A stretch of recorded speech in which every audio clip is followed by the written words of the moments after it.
Okay, so this video is going to be on factoring polynomials with the rational roots theorem if when you plug in the p coordinates for x, if it gives you only one or two or just a couple of the zeros but not all of them. So I already plugged in all of these values of p in for my x, and if you want to learn how to do that, that's in my last video. So I already did that. So what we're going to do next is solve it using only these two zeros that we got from here. So when I plugged in all these numbers, the only two numbers that equaled 0 when x was one of these numbers were -4 and 7. And obviously, because of the degree of the leading coefficient, which is 4, we know that this has to have 4 zeros and this is only 2. So when you have a situation like this, you're actually going to use synthetic division. So here we have -4, and when you're doing this, you should always get a remainder of 0, otherwise you did it wrong or these aren't actually factors of it. So this is -4, and then here is a 1, so we're going to do 1 and then -3, and then another -3, and then -75 and -700.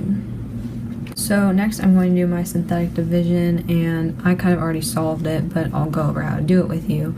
So you bring down the 1, 1 times -4 is -4, -3 minus -4 is -7, -4 times -7 is positive 28, 28 minus 3 is 25, -4 times 25 is -100, -100 minus, -100 minus -75 is -175, and then -4 times -175 is positive 700, which leaves you with a remainder of 0, which lets you know that this is in fact a 0 of this polynomial. Next, you're going to take these numbers. So when you do synthetic division, you know that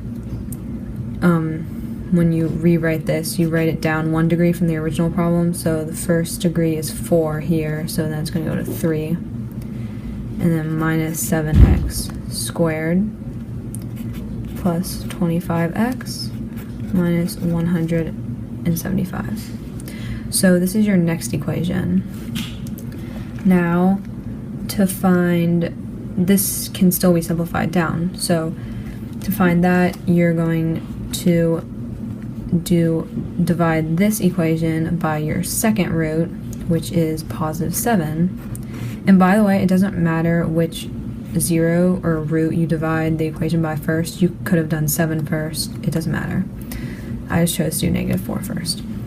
So next you're going to write in these numbers here. So this would be 1, -7, 25, and -175. We're going to bring down the 1. 1 times 7 is positive 7. 0. 7 times 0 is 0. You get 25. 7 times 25 is 175. So then you get a 0 here. So you know that that's also indeed a 0. So then you're going to take this number and write it into or translate it into an equation. So you go down 1 degree from the original one. So this would be x to the second plus 0x plus 25. You don't need this, that's just a 0.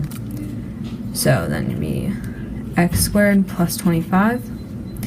And this can be solved further, and since b equals 0, the quickest way to solve this would be the square root property.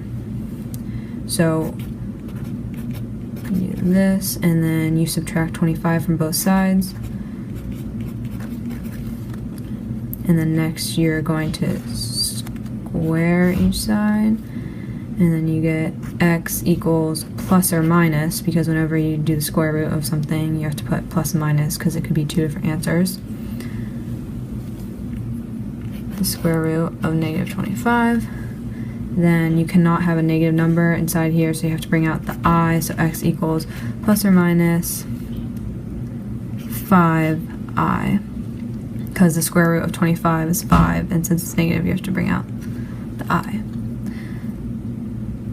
So this is your third and fourth root. So we have x equals -4, x equals 7, and x equals plus or minus 5i, or that can be written as x equals positive 5i, or x equals -5i. So those are your factors for this equation.